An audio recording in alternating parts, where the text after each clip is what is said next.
Today we have some different makeup. Who cares?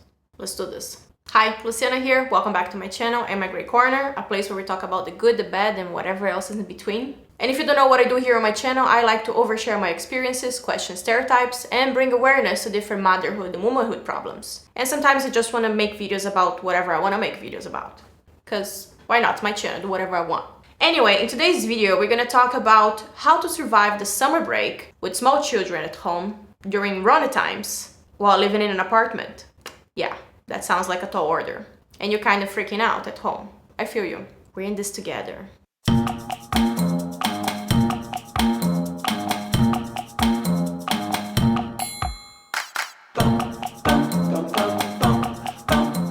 I initially wanted to create this content about how to survive the summer break with a small child last year because it was the first time I encountered a closed kindergarten during August, and I was like, what the f***? You see, my son's first kindergarten here in Israel was a Russian kindergarten. What that means is, if you're not from here, they don't take as many holidays as the Israeli kindergartens do, and they also don't take a break during August. All of that for the same price, sometimes even cheaper.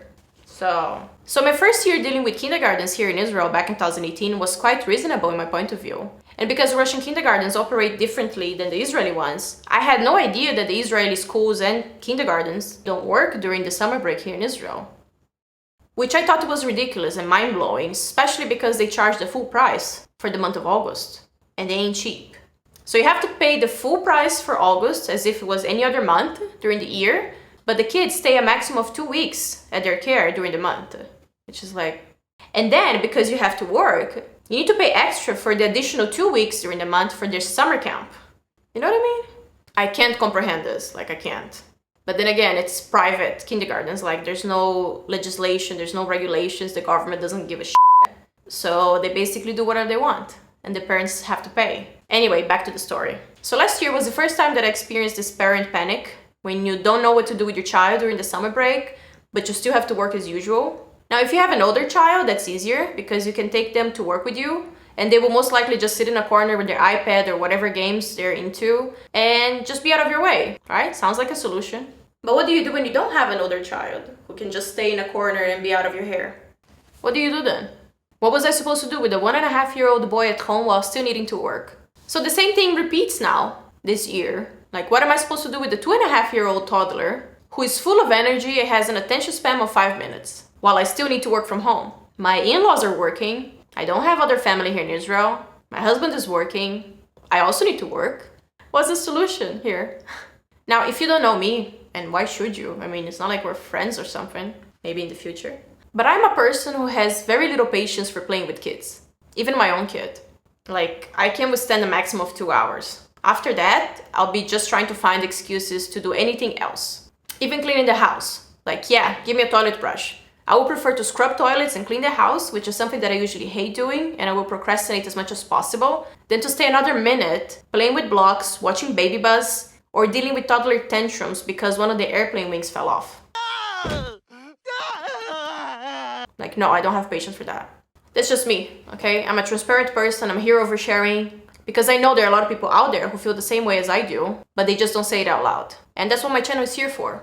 To help you feel like this is normal, because we're all humans. Not everybody has the same patient threshold. Not everybody approaches parenthood the same way, and it's okay.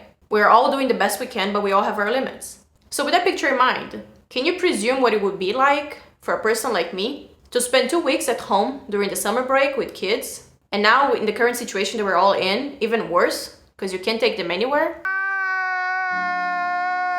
I can't take him to the parks, I can't take him to the neighborhood playground, and I can't take him to the beach. So what the heck am I supposed to do with a toddler during the summer break here at home? I wish I was someone who could plan a whole month of after-school activities and enjoy it. I really wish. And do the same for the upcoming summer break. But I'm not. And last year I got into a mini panic attack in my head, just thinking about how I was going to survive 3 weeks with my son at home during my first summer break with a child, and it was insane. This year it's gonna be only 2 weeks instead of 3, because we thankfully had the money to pay for 1 week of summer camp, so that's why. But last year, every day felt like a chore, and I counted the hours until the midday nap time so I could have some free time for myself during the day. And after that, I couldn't wait for the banyo and night time so he could go to sleep for the night. Now, I know how this sounds, and before you start getting all worked up over there, as I explained in my other video why I don't like being a mom, I'm gonna explain again. I love my son, okay? Just because you don't enjoy motherhood as a whole, it doesn't mean that you don't love your child. So I just wanted to get it out of the way. Because yes, there are some aspects of motherhood that I love, like watching him grow and watching him learn new things and discover the world, contributing to my child's development. It's amazing. You're building a person. Or when he smiles and squeals because he's happy with whatever it is. Wow, that's just priceless.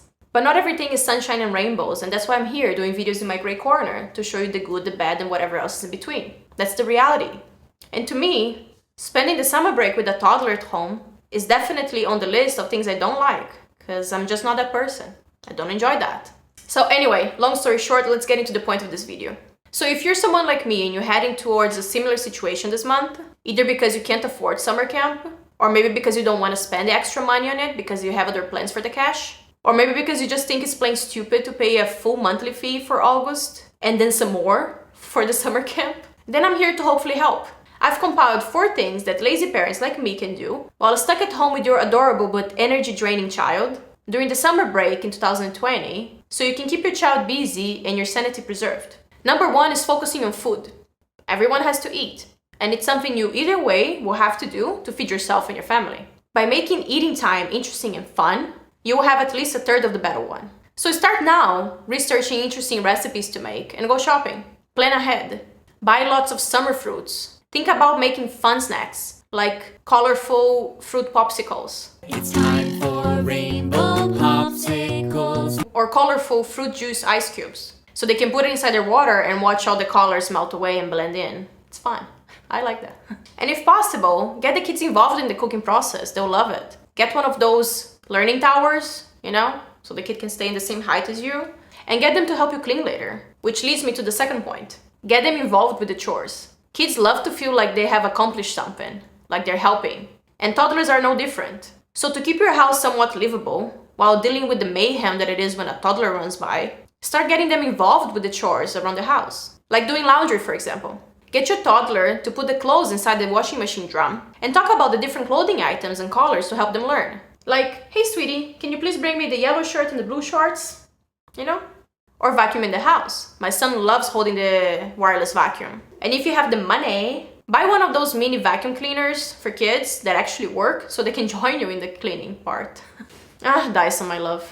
One day I'm gonna have one. Another example is wiping off surfaces. Like my son loves wet wipes. But don't give them wet wipes full of cleaning chemicals, okay? Have common sense. Either buy an all-natural cleaning wipes that is safe for kids, or let them use regular wipes and then you sterilize the surface later. Because it's about time they start helping you cleaning the household. And no, I'm not talking about child labor, okay? Don't abuse your child and don't let them do all the work for you. There's a limit, okay?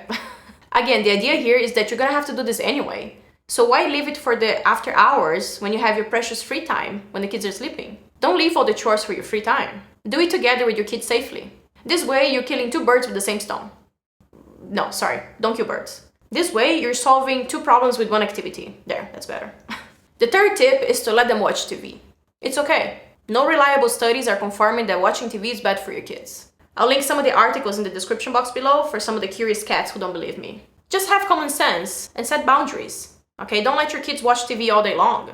Choose useful TV shows and YouTube channels that offer educational content that is slower paced, and it should be fine.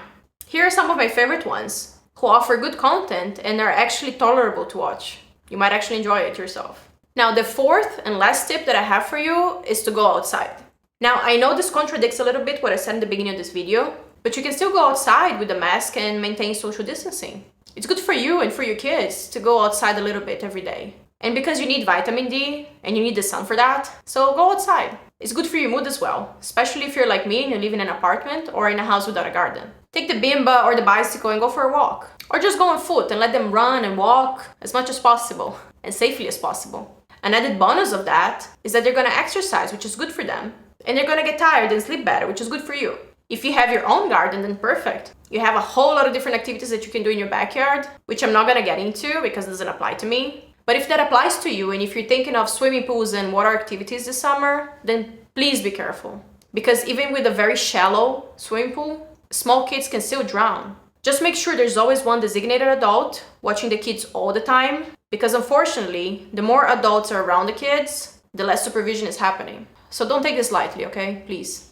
Don't ever leave them alone playing near water. Anyway, these are my lazy parent tips for surviving the summer break with a toddler at home in an apartment during the Rona times. Yes, I'm calling it Rona because I don't want to be demonetized in the future. They don't like when you say the name of the virus that shall not be named. So, to refresh your memory, make fun and lengthy cooking and eating sessions because those little bastards can eat a lot, which consumes time.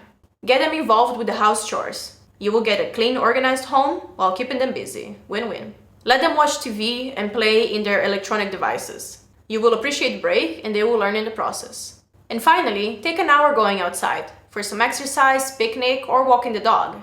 It's good for them and for you. And don't forget the sunscreen and that funky hat you bought online a long time ago and probably forgot about it. Now is the time to use it. So if you enjoyed this video, then please hit the like button. Consider subscribing if you want to see more videos like this. If you want to see more videos with me. Or if you just want to support me because I really need it. I would like to get more subscribers, thank you. Anyway, thank you so much for watching. Let me know what you think in the comments down below. I would love to know which activities you suggest for a situation like this. And I'll see you in the next one. Bye!